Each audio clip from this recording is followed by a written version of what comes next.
Hey, class, good afternoon, and welcome back to Lifespan Development. It's a beautiful Sunday afternoon as I'm recording this. But welcome back to week 2, 1 week down.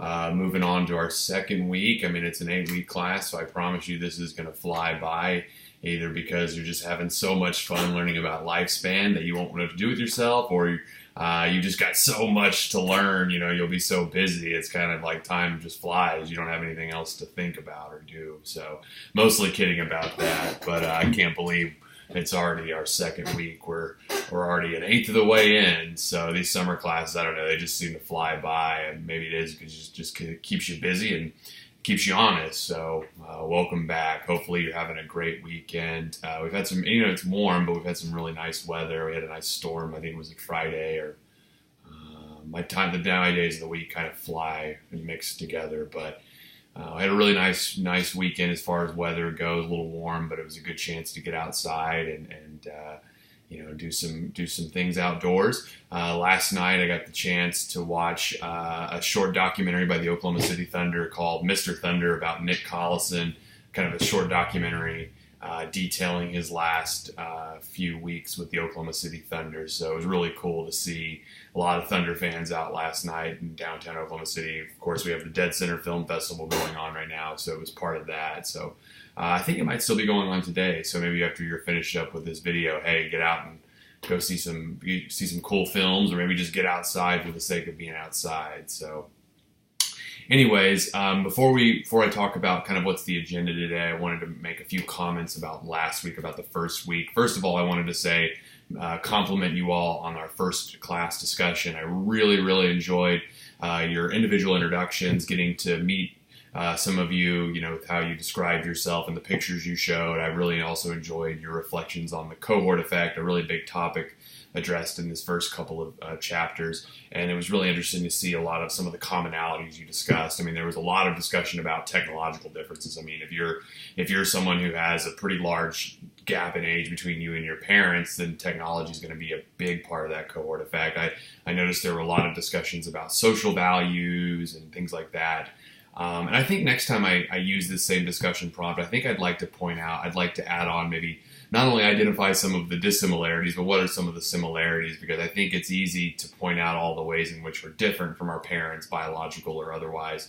But it's also, it's important, I think, to reflect upon how we're similar too, because we are, as far as genetics are concerned, we are half of our genetics comes from our biological mother and half comes from our biological father. So it's, there's got to be some similarity in there somewhere. But I think some of you touched on that too. So that was really neat to see. But I think you'd be surprised kind of how similar we are also. There's a lot of differences, but there are also a lot of similarities. So really enjoyed reading that first week of discussion. If you didn't earn full credit on your discussion post, it's probably because of a couple of things. Either one, typically maybe your peer responses were kind of skimpy. So usually I've never had an issue with this with the initial post, but not a lot of times, but I see every now and then there'll be peer responses that are maybe like 1 or 2 sentences or 3 sentences, like, hey, nice post, I agree with this, and that's about it. So if you want to make sure that you get full points on your discussion, is make sure that your peer response is at least a paragraph in length, at least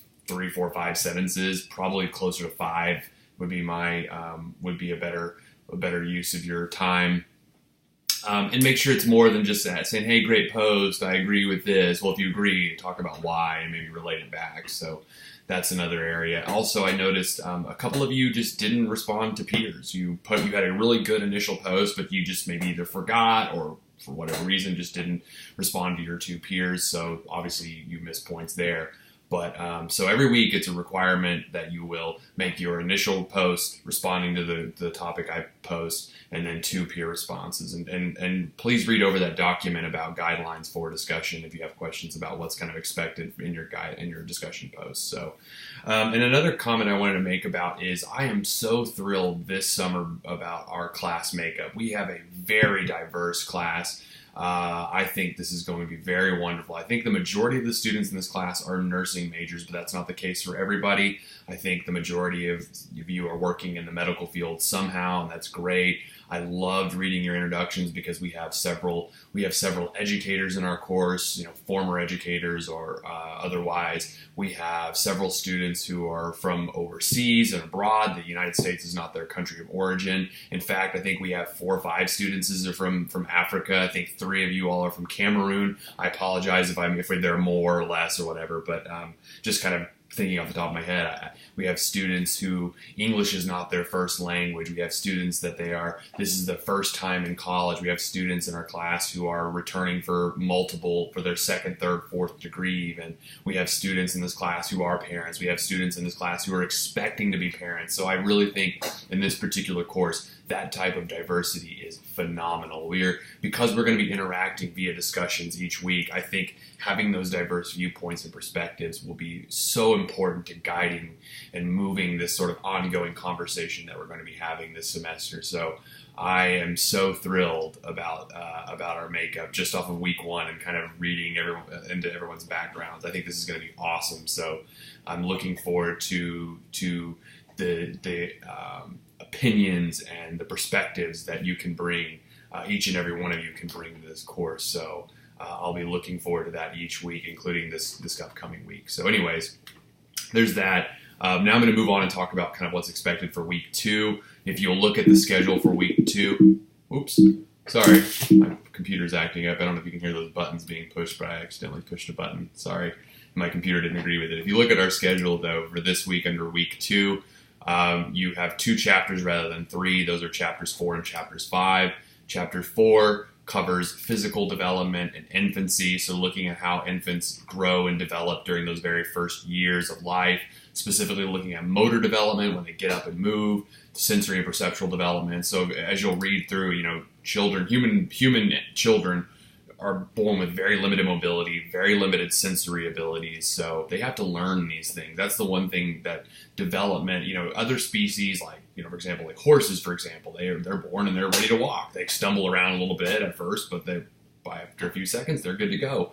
Human infants, it takes about a year or so before we start to really get going in terms of our movement. I mean, those of you who have had children in the past know that as soon as your baby learns how to crawl, and even more so once the baby learns how to run, I mean, it's a game changer. That baby is out and about and exploring the world like never before. It's a totally life-changing experience for that child. So that's kind of the gist of chapter 4, is looking at how children develop physically.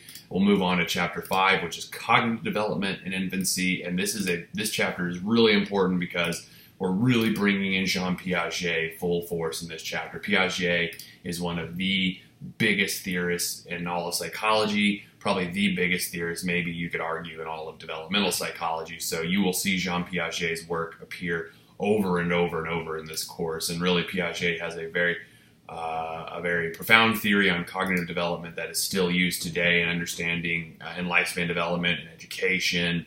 As an educator, someone involved in educational psychology, Jean Piaget and his work still is influential, and even in 2018, even though it was written, I believe, in the 1960s. So you're going to be looking at Piaget's theory of infant development. You're going to be looking at how infants learn, how they learn memorization, and how learn developing the concepts. You'll look at look at individual differences and how that's assessed. So it's getting into the topic of IQ, and then also language development during infancy. This is another critical time. Is not only are infants learning how to move, but they're also learning how to communicate. They're learning how to use verbal language, in some cases nonverbal language. So communication is a big part of this. So this week's discussion is going to be centered around Piaget. So it's really important after reading chapter 5, you have a pretty good understanding of Piaget's theory and be able to explain it. So with that in mind, I've also opened up our exam number 1, which covers chapters 1 through 4. So my recommendation to you is, once you've read chapter 4 and you feel comfortable, maybe you've reviewed your notes from chapters 1, 2, and 3 as well, go ahead and take exam number 1. Exam number 1 is 70 multiple choice questions. There's no time limit, of course, so don't worry about that. But I would not read chapter 5 maybe until after you've taken the exams. That way, that none of that material from chapter 5 is kind of interfering with chapters 1, 2, 3, and 4 as you prepare for the exam.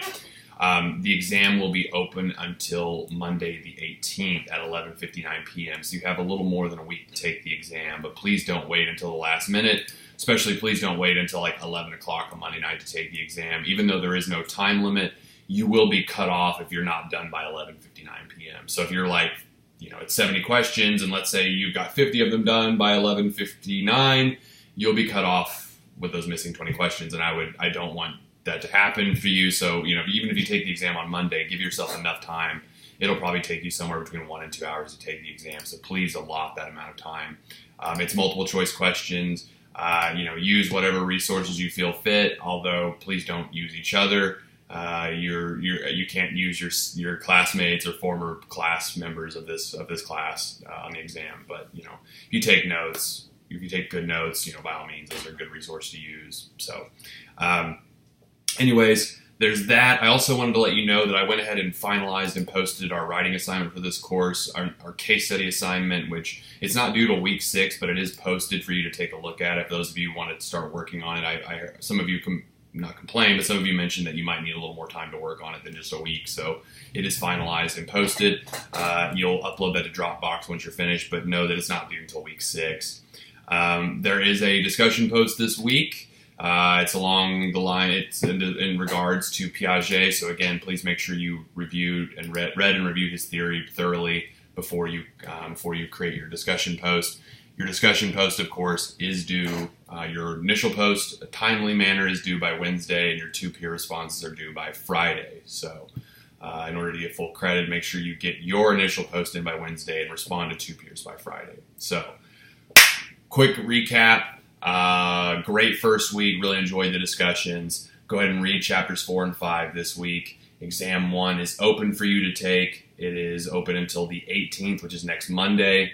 And then, of course, there is a discussion this week about Jean Piaget and his theory. So please read over that. Post in the discussion. Post any questions you might have. Email them to me if you have any further questions about the course, content, whatever. I'll be happy to answer those in a timely manner. But other than that, that's about it for this week. I hope you all have a wonderful weekend. Hope you have a great week, and I'll see you all sometime next Sunday. So take care. All right, bye.